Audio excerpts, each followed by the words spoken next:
धर्म पूछा, हिंदू को मुसलमान से अलग किया, कलमा पढ़ने बोला, पैंट उतारकर चेक किया, फिर हिंदुओं को कतार में खड़ा कर कर गोली मार दी। पहलगाम आतंकवादी हमले में इस घिनौने तरीके से निष्पाप पर्यटकों को मारा गया। इस घटना में 28 निष्पाप भारतीयों ने जान गंवाई। दहशतगर्दों ने धर्म पूछकर लोगों को गोलियों से छन्नी कर दिया। किसी ने अपने पति को अपने सामने मरते हुए देखा, किसी ने अपने माता पिता को, तो किसी ने अपने भाई को। एकाएक यह सब हुआ और देश फिर से दो गुटों में बंट गया। इनसे सामान मत खरीदो, इनको देश से बाहर निकाल दो, कश्मीर में से इन सभी को हटा दो। यह सब चीजें सोशल मीडिया पर दिखने लगी। लोग स्टेटस रखने लगे, न्यूज एंकर चिल्ला चिल्ला कर यही चीजें बताने लगे। Hit the streets. Let's tell the Muslims to hit the streets. The reality is that there was religious segregation. लेकिन इन सब में हम कुछ भूल तो नहीं रहे? हमें कोई गुमराह तो नहीं कर रहा? क्या हम दूसरों के मंसूबे पूरे करने में लग गए? तो चलिए थोड़ा गहराई से इस घटना को समझते हैं। मैं आपको इस घटना के वो पहलू बताने की कोशिश करूंगा कि जो आज इस भगदौड़ में हमसे छूट रहे हैं या जानबूझकर हमें इनसे अनजान रखा जा रहा है। तो इस वीडियो को अंत तक जरूर देखिएगा। इस घटना में जिनकी मृत्यु हुई है उनके परिवारों का दर्द कोई बयां नहीं कर सकता। हम जो कर सकते हैं वो ये है कि दहशतगर्दों के मंसूबों को बारूद लगाने का काम, और वो कैसे करना है यही चीज बताने का प्रयास मैं इस वीडियो के माध्यम से कर रहा हूं।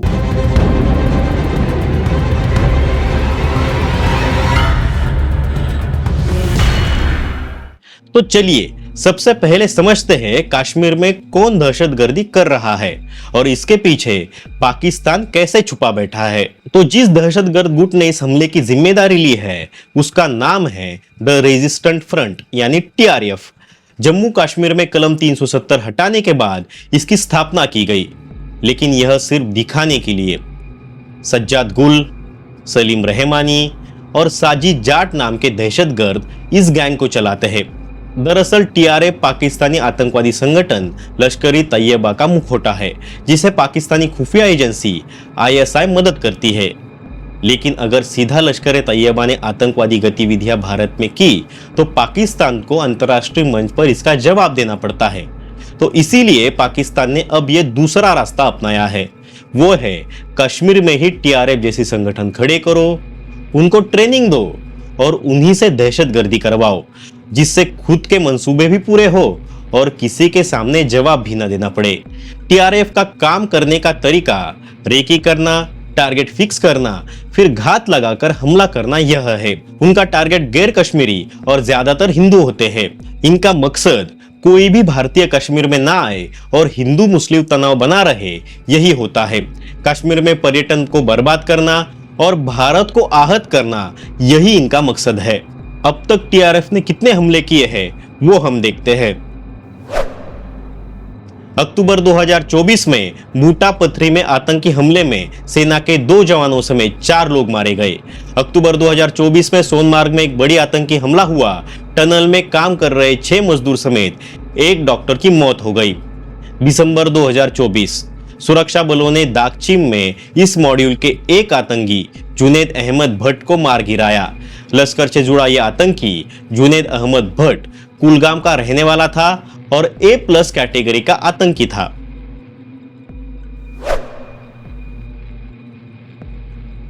अभी आप सोचोगे कि धर्म पूछकर क्यों मारा या ये किस आधार पर किया गया, इसका कोई मकसद था? कुछ वीडियो वायरल हो रहे हैं जिसमें कुरान का हवाला दिया जाता है, तो चलिए इस चीज की भी पड़ताल करते हैं।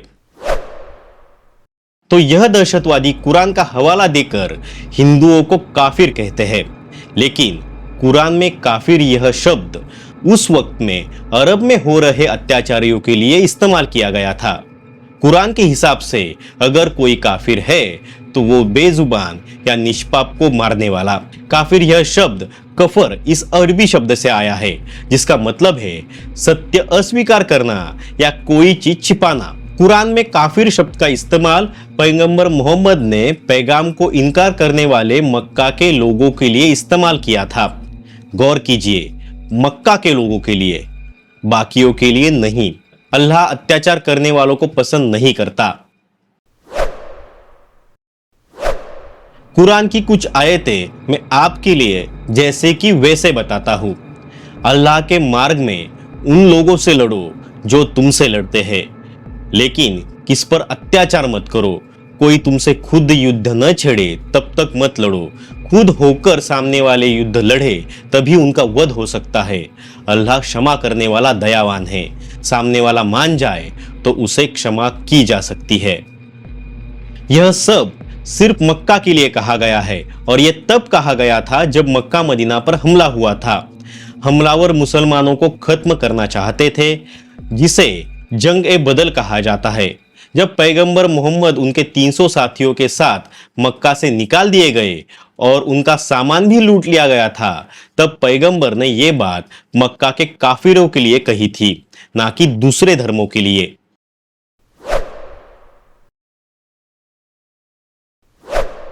अब आते हैं इन दहशतगर्दों की असली वजह पे, जो है कश्मीर की तरक्की आंखों में चुभना।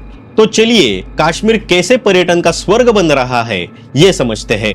धारा 370 हटाने के बाद कश्मीर पूरी तरीके से पर्यटन के लिए खुल गया था। देश से ही नहीं, विदेशों से लोग यहां आ रहे थे और जमकर पैसा खर्च कर रहे थे। आंकड़ों की बात करें तो ये आंकड़े आपके सामने हैं। 2024 में कश्मीर में 2 करोड़ 36 लाख पर्यटक आए। इनमें से 65,000 पर्यटक विदेशी नागरिक थे, जिससे कश्मीर को 7,500 करोड़ रुपए तक अनुमानित फायदा हुआ। यही नहीं, सेब, ड्राई फ्रूट बेचकर 11,000 करोड़ रुपए तक राजस्व मिला। कुल जीडीपी 61.7% योगदान अकेले पर्यटन और सेवा क्षेत्र का रहा। कश्मीर की प्रति व्यक्ति आय जो 2014 में 62,000 रुपए हुआ करती थी, वो बढ़कर 2024 में 1,54,000 रुपए हुई। मतलब 10 सालों में 148% की वृद्धि। यह भारत के किसी भी विकसित राज्य जितनी है। पाकिस्तान तो यह सोच भी नहीं सकता। अभी पाकिस्तान का पेट दर्द क्या है, यह देखने के लिए आगे के आंकड़े देखिए। पाकिस्तान की प्रति व्यक्ति आय $1,660 यानी भारतीय रुपए के हिसाब से 1,41,806 रुपए है, जबकि अकेले कश्मीर की प्रति व्यक्ति आय $1,860 यानी 1,54,730 रुपए है। मतलब अकेले जम्मू कश्मीर की प्रति व्यक्ति आय पाकिस्तान के राष्ट्रीय औसत से अधिक है, जो क्षेत्र की आर्थिक प्रगति और जीवन स्तर में सुधार को दर्शाती है। यह क्षेत्रीय आर्थिक विकास और स्थिरता का संकेत है। जम्मू कश्मीर की अर्थव्यवस्था में पर्यटन, कृषि और सेवा क्षेत्रों का महत्वपूर्ण योगदान है, जो भविष्य में वृद्धि की संभावना को दर्शाता है। अब समझ में आया पाकिस्तान का पेट दर्द क्या है। पाकिस्तान को यह चीज साफ पता है कि हम धर्म के नाम पर बढ़ जाते हैं, इसलिए धर्म पूछकर मारा गया, एजेंडा सेट किया गया और यही एजेंडा टीवी चैनल्स, कट्टर राजनेता और सोशल मीडिया ने जोरों शोरों से आप तक पहुंचाया। कश्मीरी लोगों पर हमले होने लगे, मुसलमानों से सामान खरीदने से बचे ऐसे मैसेज वायरल होने लगे। चाल यही है कि आप वो करो जो वो चाहते हैं। अब एक तरफ कश्मीर घाटी के लोग डरे हुए हैं, तो दूसरी तरफ पाक व्याप्त कश्मीर में पर्यटन क्षेत्र उफान पे है। पाकिस्तान जोरों शोरों से पीओके में पर्यटन को बढ़ावा दे रहा है। सकरदू आपको क्यों देखना चाहिए?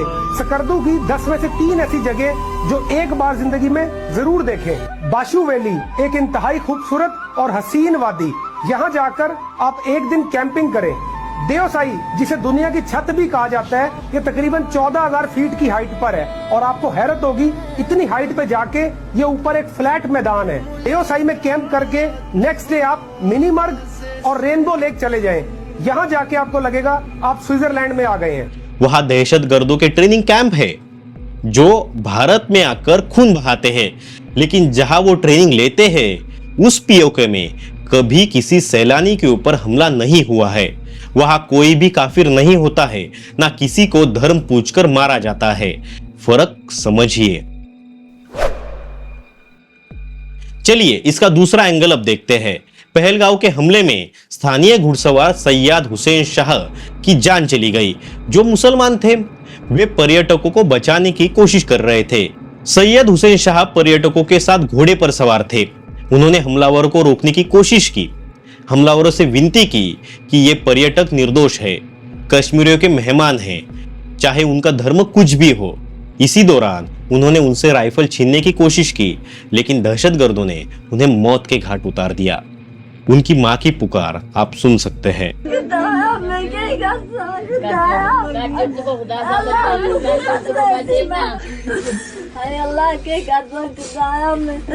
एक ही सहारा था, यही कमाने वाला था। एक बच्चा कमाए वाला से कुछ तो बड़ा ही से हाय अल्लाह के कर खुदाया। घर में और कोई नहीं है कमाने वाला? ना हाँ। ये कमाए वाला, ये वहाँ पे घोड़ा चलाता था। हाँ, घोड़ा चलाता था। कल उनका घाटी में जनाजा निकला, तब की परिस्थिति आप ही देखिए। और यहाँ पर साफ जाहिर होता है कि एक आतंकवादी यानी कि एक टेररिस्ट का कोई मजहब नहीं होता है। आप मेरे पीछे देख सकते हैं कि यहाँ पर आदिल अहमद का जनाजा पहुँच गया। ये आदिल अहमद क्या करते थे? अपनी रोजी रोटी कमाते थे उसी बाईसरन के मैदान में। यानी कि इन्होंने कहा टेररिस्ट को कि आप गलत कर रहे हो, यहाँ पर ये सब मत करो, ये टूरिस्ट हमारे मेहमान है। बट इनकी ना सुन के इनके ऊपर भी गोली का वार करके आप देख सकते हैं कि यहाँ पर किस तरीके का माहौल बन चुका है। आप देख सकते हैं कि किस तरीके से यहाँ पर एक एक कश्मीरी रो रहा है, क्योंकि उन टेररिस्ट्स ने इंसानियत का कत्ल यहाँ पर साफ किया। और यही दर्शाता है कि एक टेररिस्ट का कोई मजहब नहीं होता।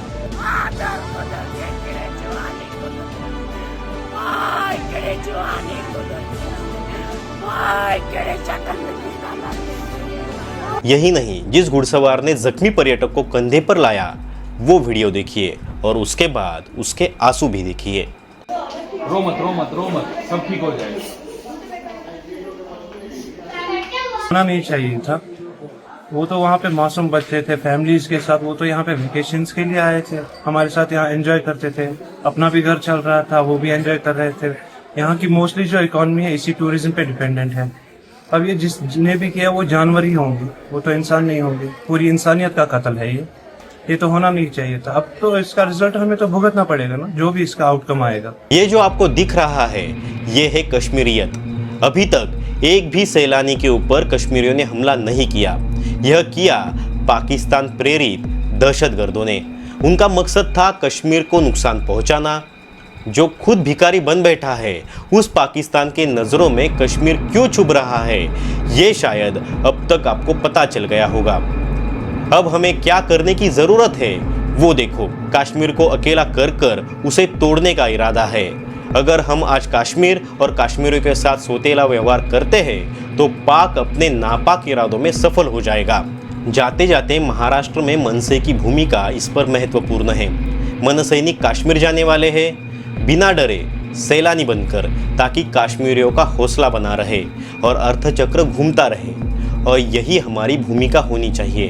तो अब जिम्मेदारी सरकार की है कि वो नापाक दरिंदे चूहों को कश्मीर से खदेड़ दे, ताकि कश्मीर फिर से स्वर्ग बन सके।